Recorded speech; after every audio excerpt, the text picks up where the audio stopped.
Hey everyone, welcome to North Hills. If you're visiting with us today, we're glad you're here. If you want to know more about our church, just fill out the Connect card in the back of your seat and drop it in the offering plate when it's passed. Or come by guest services in the lobby after the service. And now, here's this week's Need to Know. We're so excited that the building project is well underway. But with the Walker Springs Road entrance temporarily blocked off, exiting the parking lot has become a little more exciting. We believe some of this pressure can be alleviated if everyone who parks in front of the buildings exits through the main entrance, and everyone who parks beside or behind the building uses the upper entrance. Of course, you and your family are also welcome to hang out inside until the parking lot clears. Thank you for your patience and your help. Baptism is a way of going public for Jesus. He publicly gave himself for us. We publicly identify with him and his church in baptism. Whether you've been a believer for a day or a decade, if you haven't been baptized, this is your next step. If that's you, pick up a baptism book in the lobby, fill it out, and come to the baptism class today at 3:30 or October 30th at 7 p.m. in room 106. We can't wait to hear your story and celebrate how God's grace has brought you from darkness to light. Election Day and the holidays are right around the corner. We want to enter this season with our hearts prepared and our eyes fixed on Jesus. So in a few weeks, we're hosting a night of worship where we'll spend the evening praising and adoring the one who holds it all together. Join us for this night of worship on Friday, November 4th at 7 p.m. We hope to see you there. We want the North Hills body to be connected and well-informed. So take a look at the Need to Know section of the website or MyNHCC app for schedule changes and ways you can get involved. That wraps up this week's Need to Know. Have a great week, everyone. Hi, church. Time to check in on our 25th anniversary goals. Goal number 1, grow member participation in life groups to 1,100 members. As of this week, our number is 1,055. That's up 32 members since we checked in last month. That's the largest increase we've seen in any month since we rolled out the goal. Only 45 left to get to our number of 1,100. And we have several new life groups getting ready to begin. This goal is definitely within reach. Goal number 2, baptize 100 people. Biggest celebration of the month for sure. 27 people baptized at our outdoor service 2 weeks ago. What an encouragement to see so many people standing up and publicly declaring their faith in Jesus Christ and their commitment to follow him.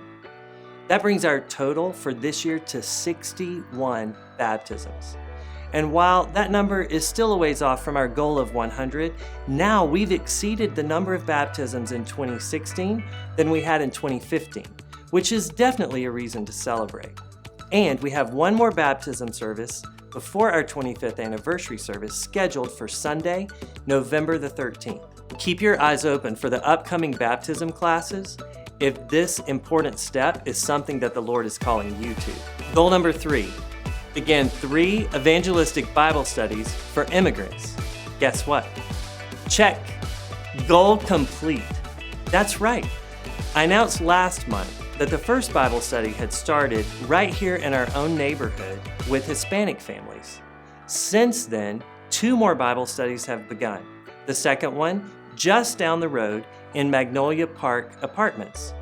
This Bible study is also for Spanish speakers, and it's being led by one of the people who went on the summer mission trip to Colombia.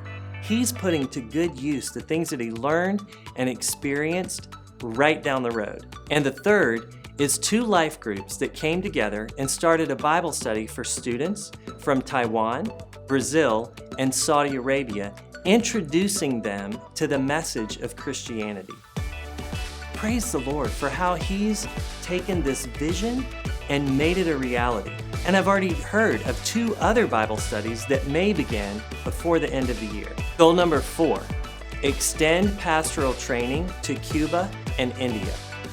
We were all really excited to see this goal completed back in the summer. But who would have thought that going into Cuba with pastoral training would have opened a door for us to partner with those pastors even within the past week as they reach out to minister to the many in their country devastated by Hurricane Matthew. Praise the Lord that he is opening doors for continued involvement that reach beyond our original vision of pastoral training. Goal number 5, Pay cash for expanded facility. You all have been so excited about this goal. And another $16,000 has come in since our last report. And the building is actually starting to take shape. The slab was poured this past week. Yep, they're building it, and we are paying cash for it. If you remember, this goal was for everyone to give an extra $500 to the building fund before the end of October. There's still 2 more weeks to make that extra gift if you haven't done that yet. And then in November, we all have the opportunity to give together to the annual harvest offering, which will be another important piece of paying cash for the expanded facility. With the extra giving that's going to come in the next 2 weeks, and then the annual harvest offering, we're going to see a lot more of this building get paid for. Thanks everybody for all that you're doing to see these goals realized. It's so exciting for us as a church family, and all the praise goes to God.